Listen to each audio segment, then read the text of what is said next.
Dahil sa isang content creator na bisto at ipinasara ang isang umanong love scam hub sa Cebu City. Pinagpapaliwanag ng pulisya ang building manager pati ang nagrenta sa opisina na umano'y nag-sublease sa operator ng umano'y scam hub.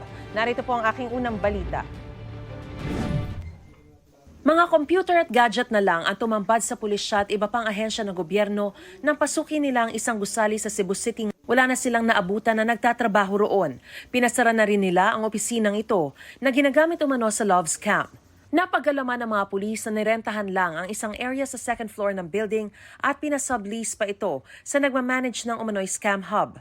Nakausap ni Cebu City Police Chief Police Colonel Enrico Figueroa ang babaeng nagpa-sublease ng lugar. Pero kakausapin pa raw niya ang kanilang abogado. Aware daw po sila and nireport daw po nila sa authority. Yun ang iimbestigahan po natin kung totoo po na nireport nila sa authority. Dahil hintay po muna nating mag-viral bago na i-report. Tinutukoy ni Figueroa na nag-viral ay ang expose na isang content creator kung saan makikita at maririnig ang sinasabing panluloko ng mga empleyado sa umano'y love scam hub na mga dayuhan daw ang binibiktima. Love scam na ina-allege nga dito na yun ang kanilang activity, but on our investigation, sabi nga ng mga kapitbahay nila, ito daw medyo nagdududa sila noong umpisa pa lang dahil hindi nga siya normal dahil maingay daw dito sa loob.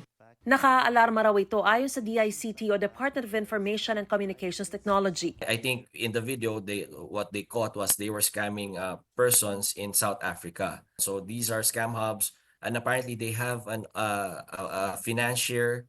Iniimbestigahan na raw nila ito at hinihingan na rin ng tulong pati mga scam buster. That's why I'm reaching out. I'm directly reaching out through your platforms to these scam busters that they can cooperate now with CICC and the ICT.